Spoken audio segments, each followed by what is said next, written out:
wabarakatuh. A'udzubillahi minasyaitonir rajim. Bismillahirrahmanirrahim. Alhamdulillahilladzi hadana li hada wa ma kunna linahtadiya laula an hadanallah. Asyhadu an la ilaha illallah wa syarika lah wa asyhadu anna Muhammadan abduhu wa rasuluhu la nabiyya ba'dah. Amma ba'du. A'udzubillahi minasyaitonir rajim. Bismillahirrahmanirrahim. Ya ayyuhalladzina amanu taqullaha dzikran katsira wasabbihu bukratan wa asilah. Amma ba'du. Para salikin jamaah yang semoga kita semua dirahmati dan diberkahi oleh Allah Subhanahu wa taala. Mari kita memulai pengajian kita pada pagi hari ini dengan terlebih dulu bertawasul pada Allah dan Rasulullah. Semoga pengajian waktu ini mendapatkan ridho dan syafaatnya.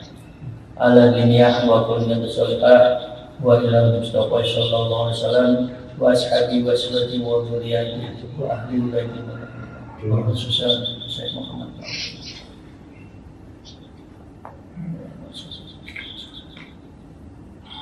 Wa usanul rahim mu'alif hadal kitab Syekh Abdullah bin Al-Haddad khususan Syekh Nahdlatul Ulama. Bismillahirrahmanirrahim. Al-Fatihah. A'udzubillahi minasyaitonir rajim. Bismillahirrahmanirrahim. Alhamdulillahirabbil alamin arrahmanir rahim. Ya Rabbana ihdinas siratal ladzina an'amta 'alaihim.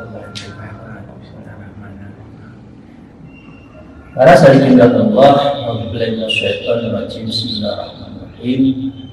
Nassolata tanha 'anil fahsya'i wal munkar. Salat itu bisa mencegah perbuatan tanha fahsya yang keji wal munkar. Jadi kalau orang itu, para salikin Allah, kita lanjutkan masih dalam implikasi salat. Kalau sholatnya itu tidak mempunyai implikasi resan, outcome-nya dalam kesehariannya itu tidak menyermikan seorang abid atau ahli ibadah, maka dia tidak bisa disebut dengan sholat yang baik, sholat yang sukses. Kita lanjutkan. A'udzubillahi minasyaitonir rajim.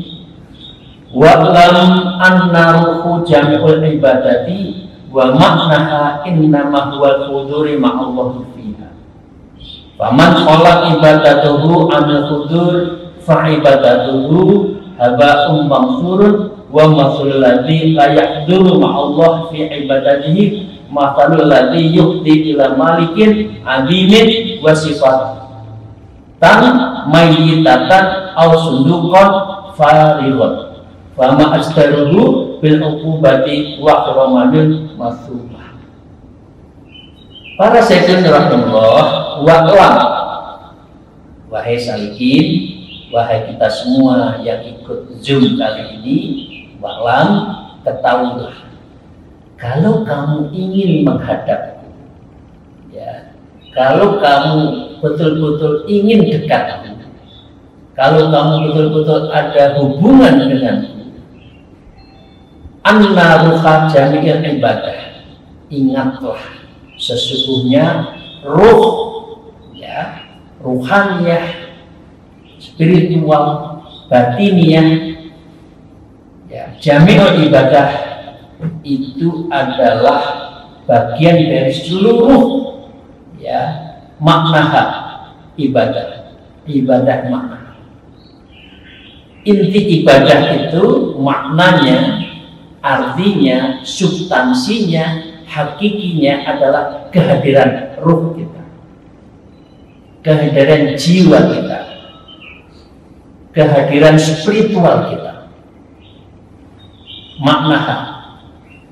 Jadi pengertian maknaha ini adalah substansi. Sholat itu ada resultante dalam hal spiritualnya, ruhnya.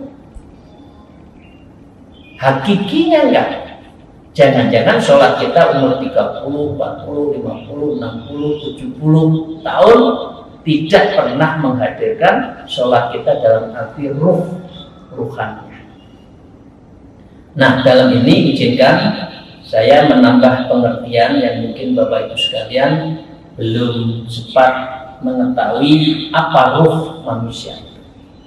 Dan ini sedikit banyak izinkan saya mengulang dari pengajian kita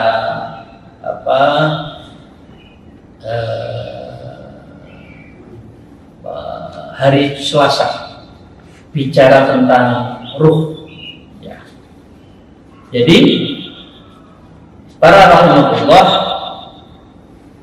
ada yang mengatakan ya, ini mumpung para salikin cukup banyak.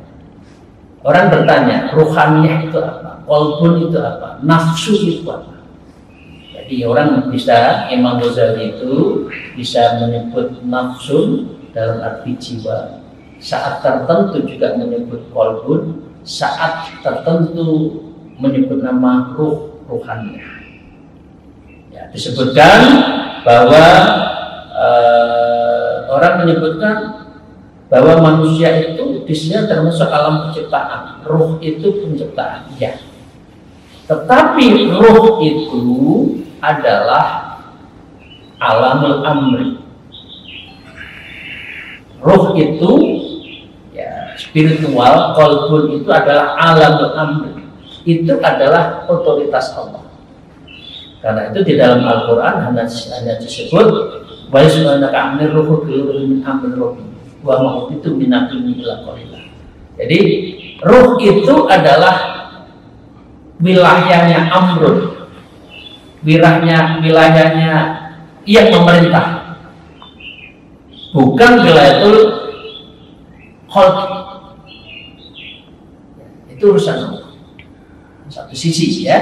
Ada yang mengatakan karena ruh itu esensinya, maka ruh itu wilayatul amri yang akan menyuruh pada jiwa kita, fisik kita. Itu salah.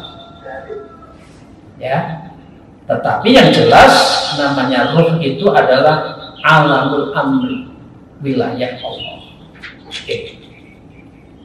Di sisi yang lain, ya, di sisi yang lain ada yang mengatakan ya bahwa ruh itu adalah min alamil qadim. Ya, karena ruh itu ada, maka di qadim yang lebih dulu daripada fisik, daripada yang lain, dan dia bisa menentukan manusia. Ini juga salah. Dalam posisi seperti ini, namanya yang qadim itu hanya Allah. Yang qadim itu Allah. Nah, karena itu ada yang menyatakan wa fi makna akhar wa min alamil amri, ya, li'anna alamil amri ibaratun ansa'in asya'i la yakul lil masya'ati wa takbiri tariqan ilahi. Karena kalau dia itu adalah alamul amri, itulah Allah yang menentukan. Waqad dan al-ruhu qadim, bukan yang qadim Allah. Ya, kalau orang seperti ini adalah fakholat, ini salah. Dan ini Imam Ghazali juga mengatakan, ada yang mengatakan ruh, jiwa, spiritual itu adalah alamul awal. Karena itu dia ikutan.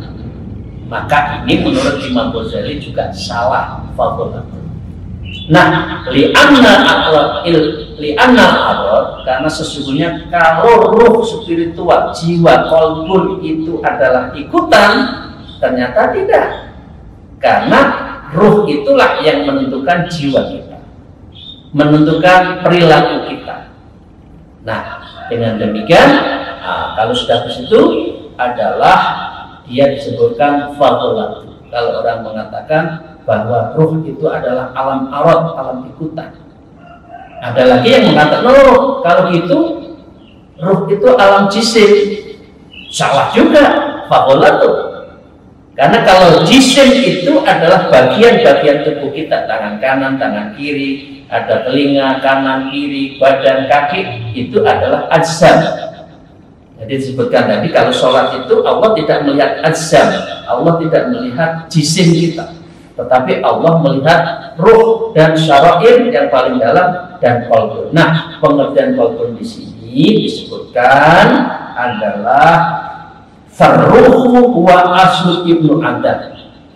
Ya, karena itu ruh itu adalah asal usulnya anak Adam. Ruh ada dulu baru badan. Ya. Bapak Ibu sekalian masih ingat? La ilaha illallah Muhammadun Nurullah. Tidak ada sesuatu yang disembah kecuali Allah. Muhammadun Nurullah. Muhammad itu adalah nur Allah. Karena itu sebelum alam penciptaan, Nur Muhammad yang akan menjadi khalifatullah fil ardh itu sudah ada. Nah, karena itu disebutkan ar-ruhu wa aslu ibnu Adam. Jadi ruh itu adalah asal usulnya anak Adam. Dengan anak Adam, maka dengan demikian farruhu alladzi samainahu qalban. Ini menurut Imam Ghazali, farruh atau ruh, jiwa, nafas, ruhaniyah, sampai nahu qalban, yang juga saya sebut qalban. Qalban dalam arti fisiknya itu adalah jantung, qalbun, dan qalbun dalam arti yang sesungguhnya itu mempunyai makna penggerak ruhaniyah yang dia menjadi inspiring sebagai apa ya, menjadikan kita itu bergerak, berinisiasi. Itu adalah qalbun. Apa? Wa huwa mahallul ma'rifatillah. Itulah tempatnya kamu yang bisa ma'rifatullah. Jadi kalau kita menghadap Allah, sholat, tidak pakai qalbun, tidak pakai ruh, maka Anda tidak bisa namanya ma'rifatul ta'ala. Iya, kita akan tidak bisa merasakan makrifat, mengetahui keberadaan Allah. Dan itu menghadap Allah, menghadap presiden, pikirannya kemana-mana. Gimana kan nggak akan bisa tahu makrifat Allah. Padahal para salikin rahmatullah, ya mujahadah, ya muraqabah, ya musyahadah, ya mukasyafah, nanti larinya tak jali, larinya adalah Anda akan wusul ke Allah. Itu esensinya orang. Jadi kalau sholat itu adalah mi'ratul mukminin, tetapi kamu sholatnya tidak hadir dengan ruhnya, dengan qalbannya, maka sesungguhnya Anda tidak ma'rifatullah, tidak akan mengetahui. Dan itu pengertian sholat menjadi ritual fisik belaka. Padahal Allah tidak melihat ajzaim wa dhawair. Allah tidak akan melihat jisimmu yang ganteng, jisimmu yang cantik, jisimmu yang sempurna. Enggak. Allah tidak melihat itu. Wa dhawair, dan perhiasan Anda, bajunya bagus, harganya, ya sholat mau kena 100.000 dengan mau kena 1 juta, 2 juta, sama aja. Apalagi kalau ini loh, mukena saya harganya 5 juta. Nah, ini kan lagi tren itu kan. Kalau sudah sholat Idul Adha, Idul Fitri, pakai mukena yang harganya mahal, dilihat kanan kiri, ya wes, oleh kanan kirinya kamu melihat. Ya, oke. Nah, di sini malaikat.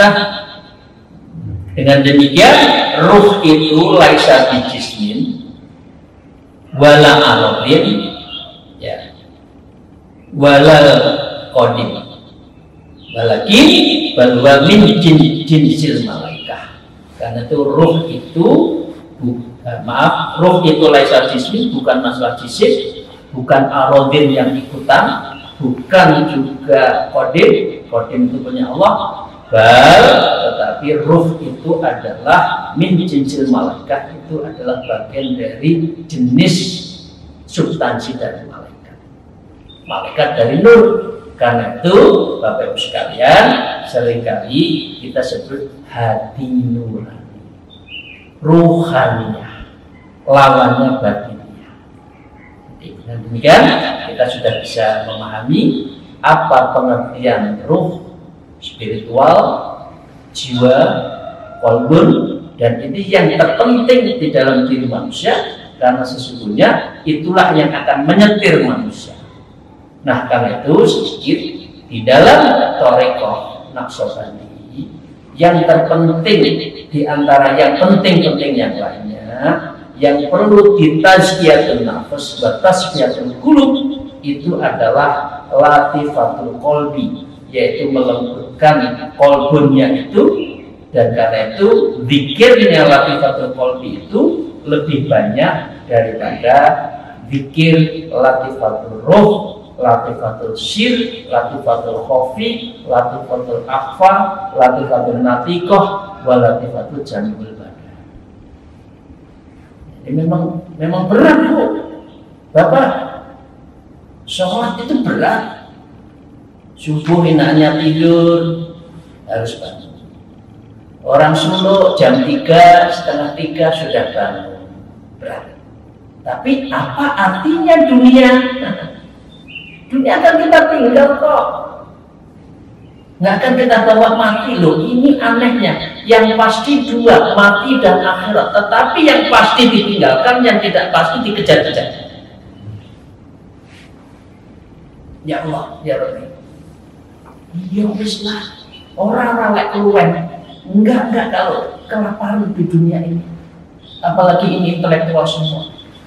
Takut jabatan, takut rezeki kita. Ya Allah, dikasih.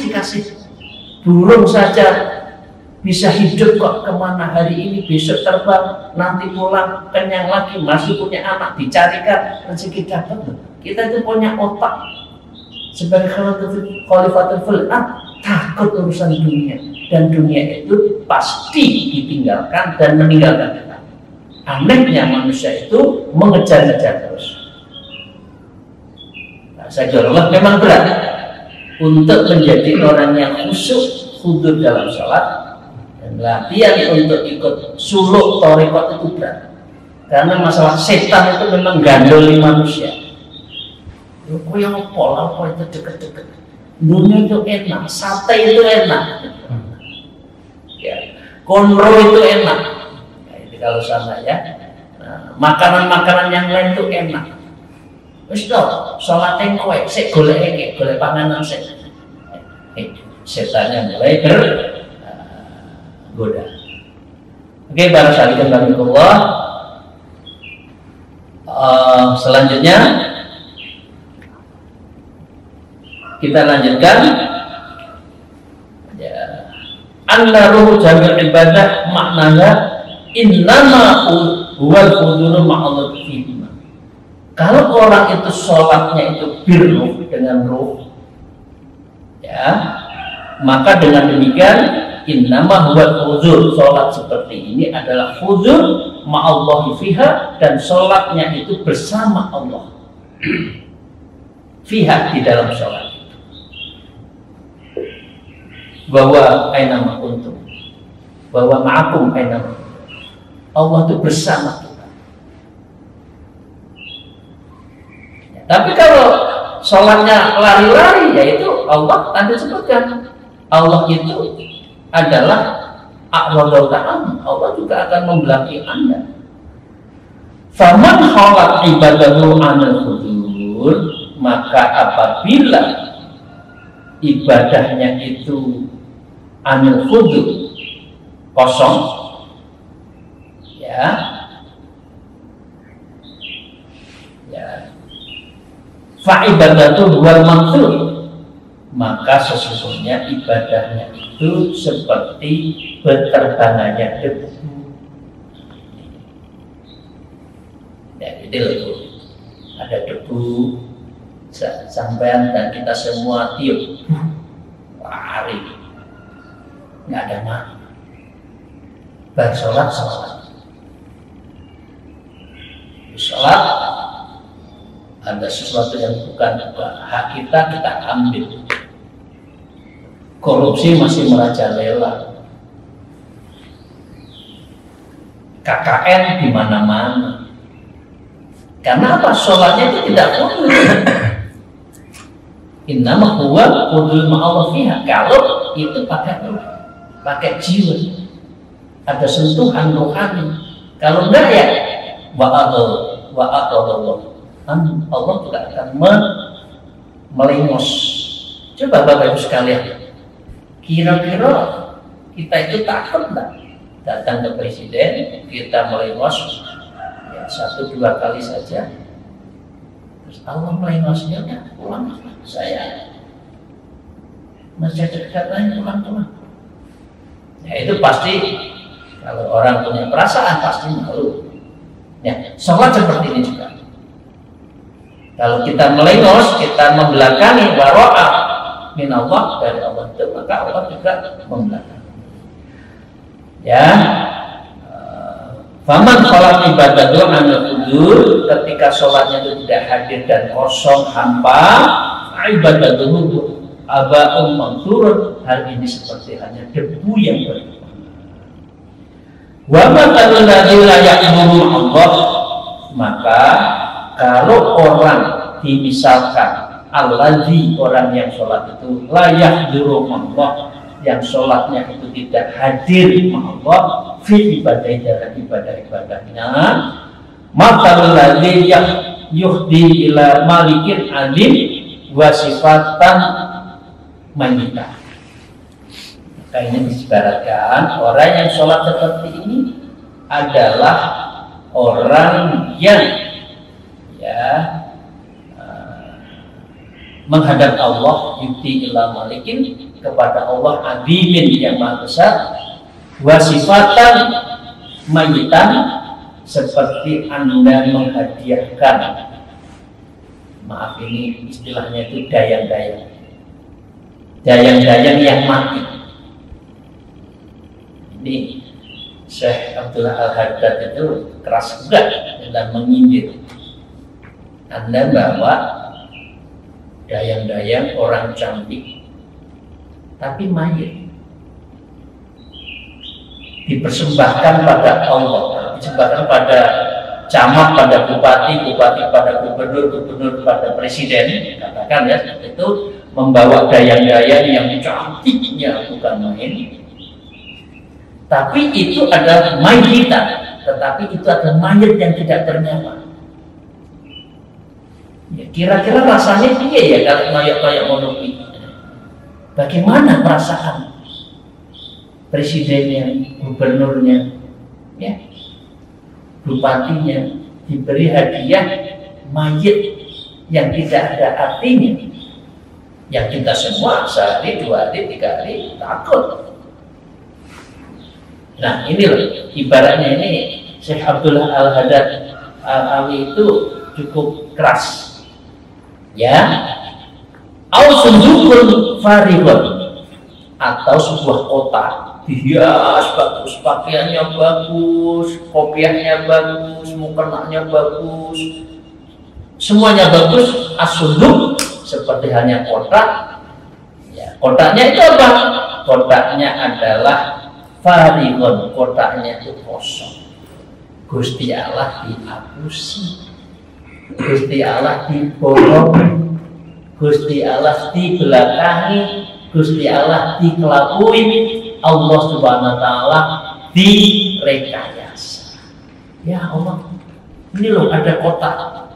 Ya, bayangannya karena di make up sedemikian rupa, di packing begitu rupa, ya sholatnya, pakaiannya, surbannya, gamisnya, tidak karu-karuan. Ya ini ibaratnya apa? Al-sundukan farihun, yaitu adalah sunduk kotak farihun yang kosong. Dibuka jebret, tidak ono isini, sholatmu nggak ono irtine, sholatmu kosong, sholatmu nggak bermakna, tidak ada resultante, tidak ada outcome, tidak ada output, apalagi feedback di dalam diri kita semua, sehingga maknanya adalah tidak mencapai apa yang disebut dengan as-sholatu tanha 'anil fahsya'i wal munkar, dan itu bukan mikrotnya orang muslim, mikrotnya orang muslim. Di Bapak sekalian, berat ya kalau sholat yang bagus. Yuk kita latihan yuk, belajar yuk. Ibu-ibu, ini maaf ya, ini kasar ya saya. Ibu-ibu yang sudah umur 60 tidak usah ngopeni putune lah. Saya tuh kadang-kala agak kasihan dengan ibu-ibu, nenek-nenek,